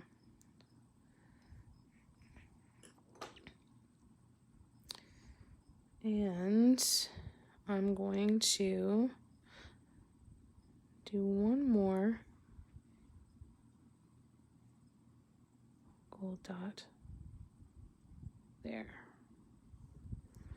like so. So this is where it gets really tough with the tiny stones, right? I'm trying to grip them on the bottom a little bit.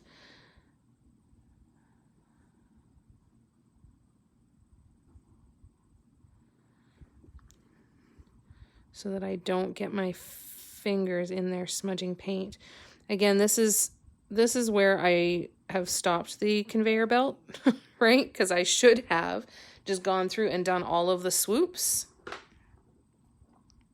for all of them. So this is that little stone now. Zoom it out. Cute little stone. I think I am gonna like the red on there. I think it's gonna make it look much more red and make that color more prominent, but we'll go back and we'll add that sort of stuff in after. So I'm gonna close up the gold and I am going to keep going with these swoops. And I think we're gonna be able to get swoops on all of these by the end of this 2 hours, which is exciting. Very, very exciting. Because that means we're not gonna be too far off from being able to actually finish these.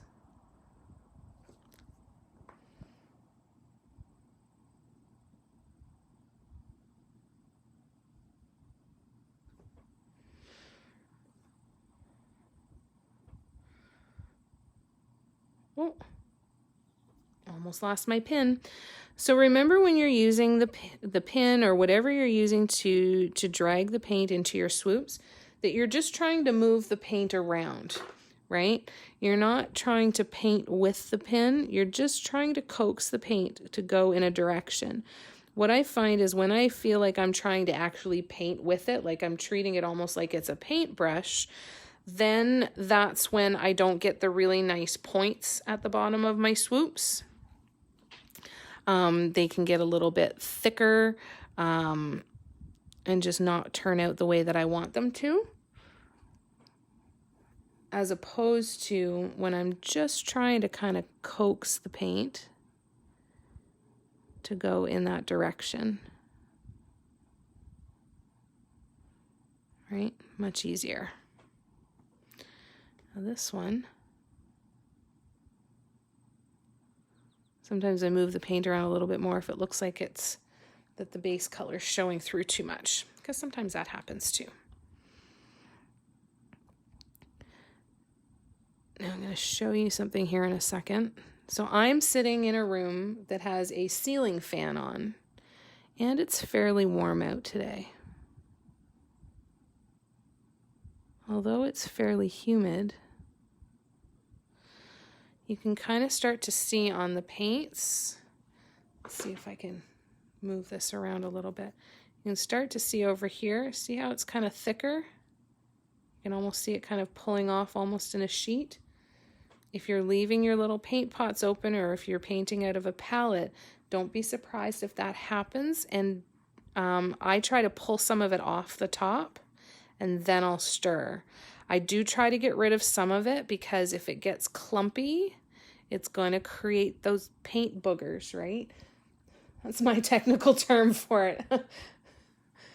Is the paint boogers. But they will build up in your paint fairly quickly.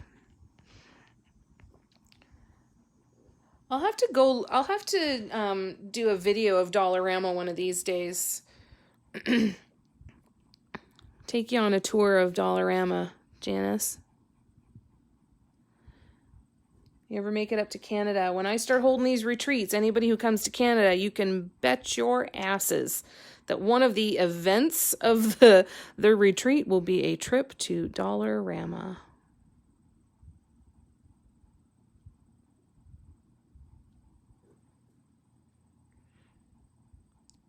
Some of mine has paint barf already, right? Some of it is, sometimes it comes with those clumps. Sometimes they develop in there. Just keep an eye for them and try to pull them out where you can.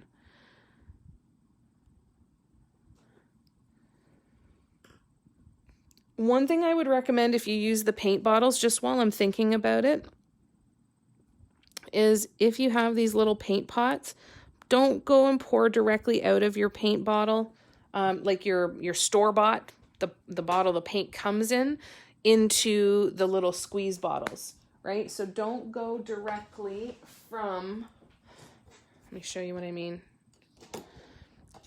Don't go directly from this bottle into this bottle. The reason for that is that you could get some of those paint boogers in there, and then they are going to clog up your tips. So I always pour some paint into the little paint pots or into a palette. Make sure that there's nothing in there that could get clogged or stuck in those little those bottles, and then go from there. Okay, back to swoops. Here we go. Yeah, I think it's supposed to be happening at some point. $3 Amas and $1 tree in a 2-kilometer radius. Yeah, some of them, it's crazy. We have one plaza here that's got, so in one parking lot, there's a Freshco grocery store, there's a Dollarama, there's like a KFC, then there's a coin-operated car wash, and then on the literal opposite end of the plaza, there is another Dollarama. It's crazy. Absolutely crazy. Oh, and I closed my paint. Let's go back here. So I am going to go over, I'm going to go past 3 o'clock a little bit because I want to get these swoops done before we sign off for today. So this one is going to be a little bit longer.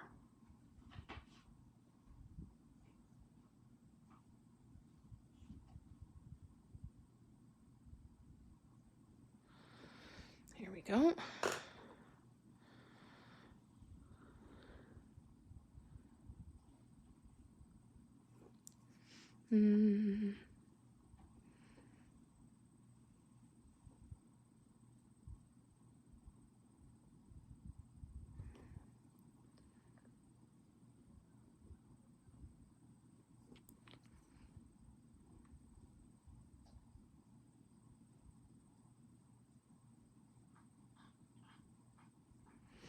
And like Jerry Lynn said, this is the kind of process that can be super, super zen. And it's different than doing a large piece that has the same pattern that takes you a while to get through it on a large piece, right? It's different because you feel like you're producing more, right? It's just, there's a little bit of extra gratification, I find anyway, compared to doing a large piece where you can just sink into one design for a while. It's still very therapeutic that way, but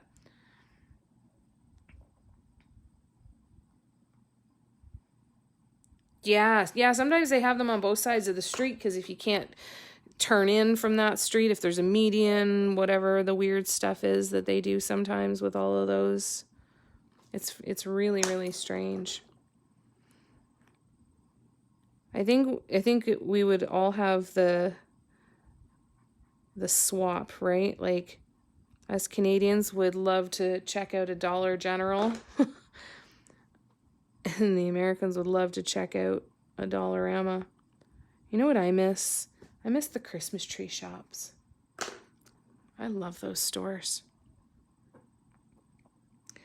That might be an interesting spot for you guys to check out online, even if you don't have one nearby, because they've got a lot of cool stuff and I've never looked at them to see what they have for craft supplies or things you could paint on, like tables or different things like that, but it's a pretty wicked store that might have some interesting stuff.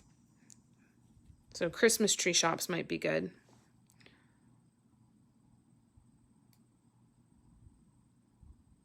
Yeah, would be very, very similar concept, right?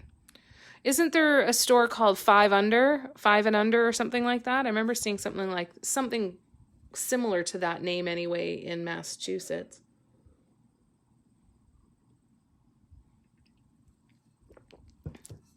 But oh my God, when I used to live on the east coast of Canada, I had clients that I would go see every month. I'd spend a week with them every month, and I would drive, and they were in Natick, Massachusetts, so about 40 minutes outside of Boston. And I would go and spend time with them, but on the drive down, I got to hit Bangor, Maine, which was like all of your big American stores, Target, Macy's, Kohl's, all of that sort of stuff. Then an hour and a half past there, you hit Freeport, Maine, which is the entire town is an outlet mall. and then head down to Boston and go to more outlets down there. It was crazy. I never came home with a lot of money, but I always came home with a car full of stuff. You don't find anything good in Dollar General? Oh, that's disappointing.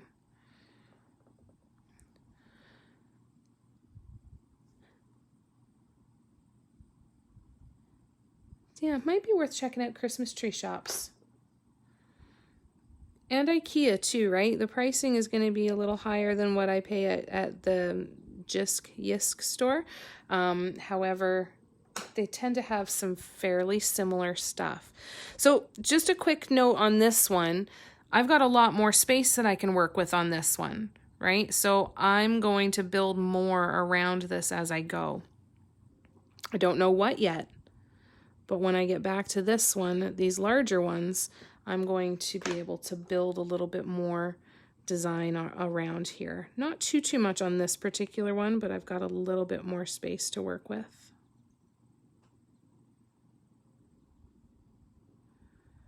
Just a skosh. But especially when I get to the larger ones, I'm going to be painting the largest one here next. Putting the swoops on the largest one. I keep moving over.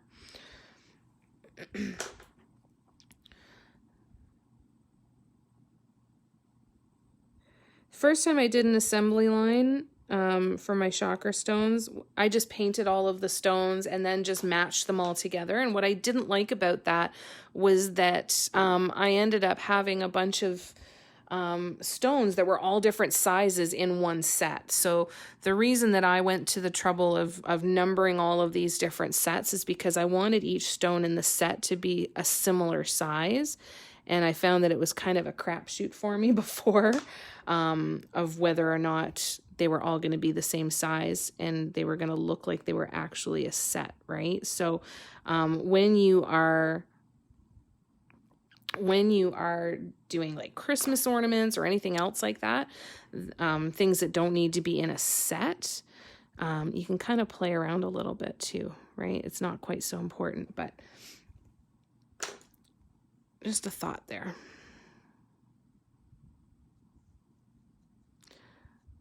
So figure out what kind of organization you want and need to have in order to keep your project straight. But especially if it's just, I need to make 10 of this stone, they're all individual, just start making them. I might actually do that with some mugs. That might actually be a really smart idea with some mugs. Some mugs and some planters. Again, I still struggle with the whole letting go of the concept that everything needs to be one of a kind, right? I really struggle with that. And that's my own little bit of growth that I need to deal with.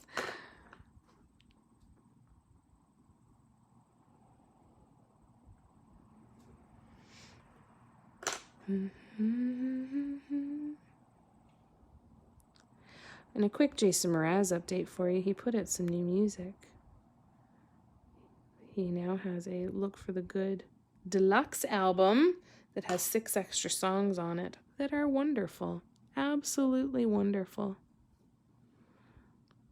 So if you're looking for some feel-good music, I will always recommend his stuff. And I'm sure you guys are so freaking sick of hearing about him. But I don't care. I'm going to keep talking about him anyway.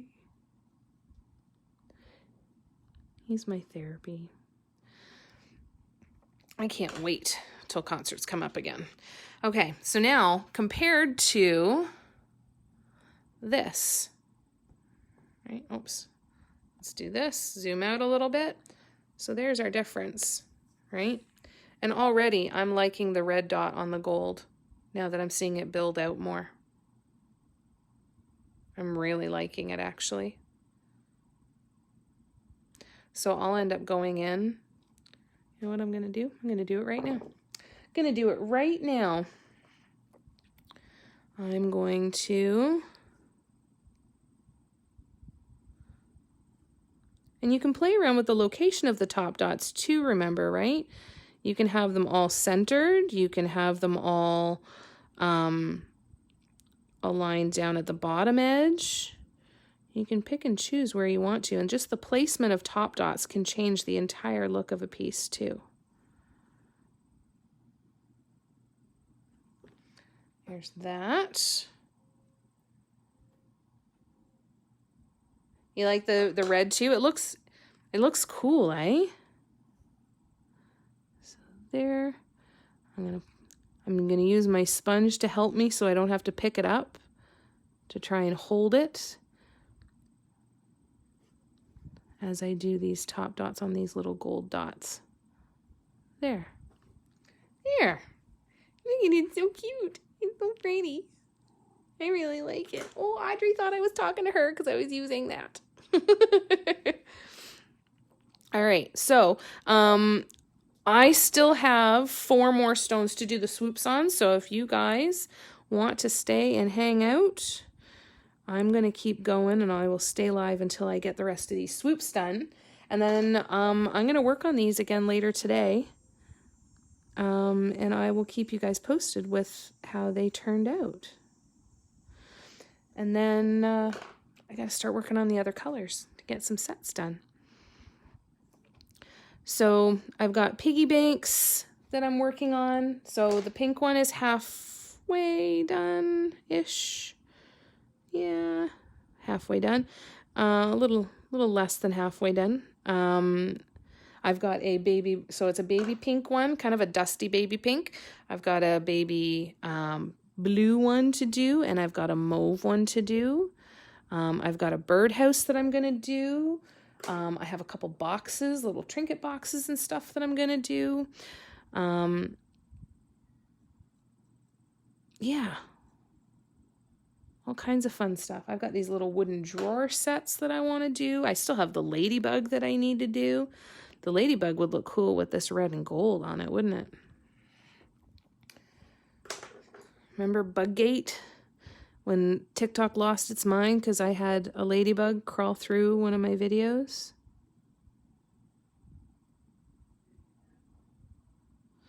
I loved the comment from one person that said, you need to edit that out and repost it so that the bug's not there. I'm like, I gave the bug a promotion. The bug is now my assistant because when the bug is here, I go viral. And I've got an absolute crap ton of canvases and all kinds of stuff to do. So there's going to be a lot of projects, a lot of stuff being done live. I agree, Janice, totally. The gold without the red was just, yeah, the gold was taking away from the red, and it was making it look like it was a gold stone with some red, as opposed to this is supposed to be red, right? Oh my God, can you imagine? If this cell phone signal booster works enough, I might be able to go live from out in the donkey paddock. Can you imagine? So there's lots of stuff happening. I'm working really, really hard to try and build up a ton of inventory. I have the opportunity to do a craft market. Again, I said I've got some fears coming up with that are just stuff that I have to get over. And I will.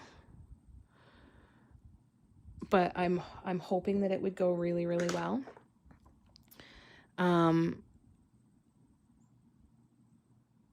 My fear is shelling out the money for table and insurance and not at least making that money back, right? So that's just my own fears because I haven't done any craft shows really since this started. I did one at a school, at an elementary school, like way back in 2019, and it didn't go well, but that was only when I was only painting rocks then, right? So I've got that kind of stuff happening. But as things pick up, because I know that they will, then I'm going to be able to start doing some of the renovations on the camper. like I said, we got the estimate for the septic. So the next step is to save up for that and get that done, because then once I'm in my permanent location, just wait, because that's when we can start on the interior of the camper over the winter, which will be fantastic and super fun. Hey, Paula. It depends on the craft fair. This one is actually pretty reasonable. It's a full day and it's $50 for the table. And the insurance is $30. So it really depends. Now we have this thing called the One of a Kind show that's in Toronto every year. And it's like a craft show on steroids. On steroids and crack, right? It's a lot. Well, and that's exactly it. When you're selling at a school, you've got people who are looking for dollar store prices, right? They're buying food and they're buying stuff that's inexpensive. I'm hoping that this the artisan fair that they're doing that I want to be a part of is a little bit more, and I think I have to pick and choose with which ones I do. But this One of a Kind show, for example, it's at the Trade and Convention Center right in downtown Toronto. You have to pay $20 to go in as a guest, to even go in and shop there. So there's an admission just to get in the door. And you have, I want to say the booths are something ridiculous, like, because it's also a 2 week. It's 2 weeks, every day for 2 weeks. And it's something like $6,000 or $7,000 for a booth. Or you can get in as a new artist or a new creator, and you can get 1 week for $800. Someday I will be doing that. Someday. Yeah, totally, Cindy. I asked that same question, but apparently their insurance for having the event on site, their insurance company requires the vendors to have insurance in order to hold that there. I'm not really sure of the reasoning for it. So there's this other thing called the Farmers Markets of Ontario, and if you join it, then you get about 50% off on the insurance. So I could join Farmers Markets of Ontario and get 50% off the insurance. However, I don't anticipate myself working too many more of these in the next little while. And it's $25 for the membership, and then you pay $15 for the insurance plus the $50. So at this moment in time, I'm much more concerned with not spending more money than I need to right now. Right? Like, yes, it might cost me more money down the road. I'll get the membership maybe eventually, because there are festivals and stuff like that that I'd like to do next year that might benefit me, but I'm really, really not sure. So that's more I need to look into, right? But there's all kinds of cool ones. Like there's one in Markham, Ontario called the Markham Music Festival, where they have vendors and stuff set up. And I've talked with Funky Upbeat Designs, the people that I've done the drums and the guitars with, and about doing a booth with them and like painting something live while I'm there. And like there's so many opportunities for that, and eventually that's what I'd love to do, right? I'd love to travel around North America and just hit all these different festivals, visit people, hold workshops, sell my stuff at festivals and stuff. I think it would be really cool. But it feels like I'm still very much in the beginning, right? So and money's tight. So I need to be very strategic with how I do this stuff. Winnipeg. Oh, thanks, Paula. Winnipeg has Scattered Seeds craft sale. Oh, that's cool. Also the Night Mark. That sort of stuff would be super cool. That's the kind of stuff that I would love to participate in, right? People go to that stuff. The people who go to those things to spend money will spend money, right? Not even worry about making your money back from this craft show. Oh, thank you. Oh, that would be so cool, Jill. Wouldn't that be fun? Someday, that is like an ultimate goal of mine, is to get into the one-of-a-kind show. Even if it's as the new vendors or what, right? Doesn't need to be a full booth. I'll go in as someone new and have a smaller space. But oh my God, I think that would just be the coolest thing ever. And let me tell you, people go there to spend money. Next summer, come up for the Winnipeg. Yes. Maybe I'll bring Shannon. That would be so cool. I really am going to need to eventually get another camper that I can tow behind my truck. I don't even know if I'm going to have the truck, so it might even just be a road trip and we'll stay with Barb. It might just be a road trip. The camper that I have now is a fifth wheel, and my truck does not pull fifth wheel. So eventually, when I'm ready to travel, I'm going to need... I need to make that one a little bit bigger. I'm going to need either a different truck or a different camper, which is fine.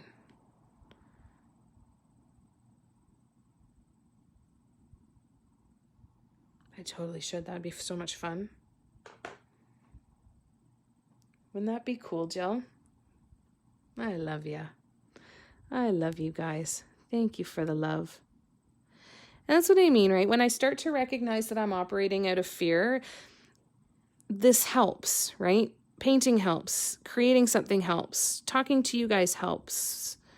It all helps. It all helps to just say, that fear, I'm afraid of something that hasn't even happened and likely won't happen, right?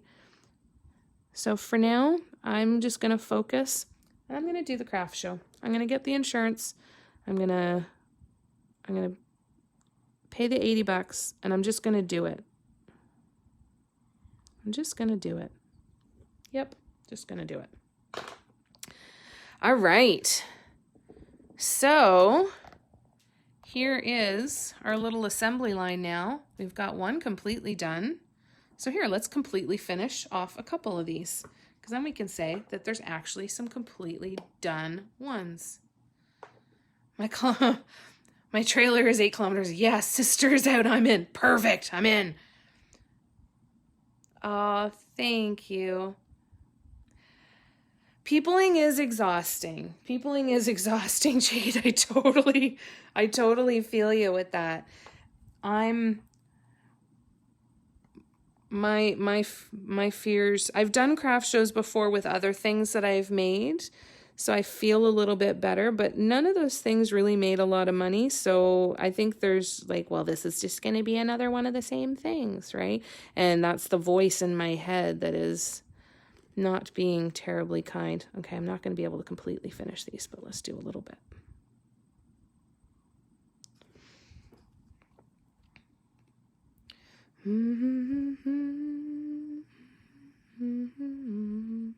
There we go. We'll do little bits. At least get these top dots on here, because I really like these red top dots.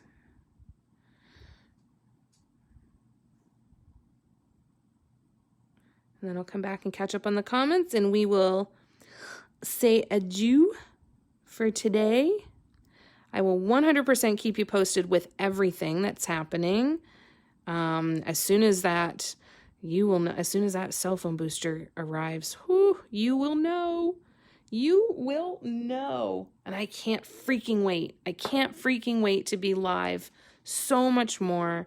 I'm going to be live more on all the platforms, and I'm going to start live on Twitch. Like there's just so much coming, and it's going to be a completely new world. Being able to be in my own home, my own space, and be able to do my work. And I really want to thank all of you guys for the continued support and the love and encouragement. When I second guess myself, I'm very grateful for all of the encouragement and the love that you guys send my way. It makes me keep going. You know, I was having some fears earlier this week. I'm like, you might have to get a job. You might have to go and get a job, work at Tim Hortons or something for a little while. And then in the back of my head is like, just keep going, right? You're in Marmora, Ontario for the weekend, and there was a tiny market in town. Oh, no way, that's cool. That's wicked. Jade, yeah, that would be interesting. Jade, are you in Ontario? I think we talked about this before and my memory is not helping me. I smoke too much weed. I'm sorry. I don't remember. If you're in Ontario, I'd do a show with you. We can plan that for next year. Or even find a good, next year, maybe a good one for Christmas.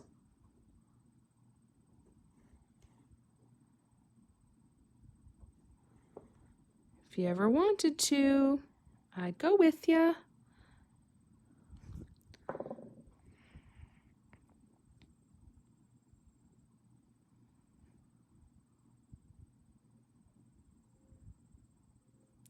And maybe that's something that can be on the docket for next year too, right? Say, doesn't matter where you are. I'm coming to visit anyway, so let's do a fair, right? You never know.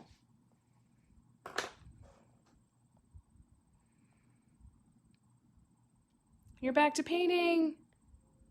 COVID stress is heating up here in the States. Well, I'm glad that you're back to painting. And I hope that the painting helps, Paula. It's all so stressful, right? And if we throw ourselves into the things that we love and just remember that we're okay. In this moment, we're okay, right? You're in Washington State. Yeah, so not near Ontario. But we totally could travel because someday when I'm doing my traveling, I'm coming that way. I'm either going to be going north through Washington State up from California to BC or going south from BC to California. So it'll happen. It will happen, my friend. It's going to be a lot of fun, you guys, and I can't wait. And I'm so grateful for all of the love and support, and I hope you feel the love that I'm sending back to you guys. Combo food and craft truck, that's amazing. I remember seeing a post once and they said, why do we not have like the ice cream man? Why do we not have the craft man that comes in and you see all of the people running out into the street going, do you have washi tape? Do you have yarn? What do you have? Hey, Paula, we're just winding up. I'm just across the Columbia River from Portland, Oregon. Oh my gosh, we totally will have to spend some time together, Jade, for sure. So this is what we accomplished today in 2 hours and 15 minutes. I have one stone that is completely done for our root chakra, grounding, being present in our bodies, being present in this moment in time. I'm really happy with it. Really, really happy with it. So I'm going to continue the gold with the other colors as well to make that continuity in there, but I'm going to mix up all the designs and everything, so they're all going to look a little bit different. And then here's the rest of them that all have their little red top dots now that I will work on finishing off over the next day or two. I hope this was helpful, you guys. Thanks, Paula. So this is the first of the Chakra Stone sets. So these, I've got 9 sets that I'm going to be doing. Yeah, totally would be riots in the streets. That'd be hilarious. That would be absolutely terrifying, actually. Quick, get in the house, lock the doors. Crazy crafters are coming. Thanks, guys. If you have any questions at all, please let me know. Any questions about painting the little teeny tiny things or the assembly line process that I do, anything or anything at all. Any questions, you know where to find me. Don't ever hesitate to reach out, please. And as of right now, I'm checking my messages usually once or twice a day, but soon I'm gonna be checking it all the time once I have internet. Yay! Okay, so I will look forward to seeing lots more of you again very, very soon. No, I'm going to try and do different designs on each stone with each color. I'm going to try different designs. Really good question. So I'm going to try and do different designs with each different color, but I'm going to use just like 1 or 2 colors in the gold, I think, because I think that looks really sharp. Please take care of yourselves. I'm sending you guys so much love. I feel the love that you're sending me, and I am so grateful for you. Thank you for hanging out with me and choosing to spend your time with me today. I love you guys, and we'll talk to you again really, really soon. Bye.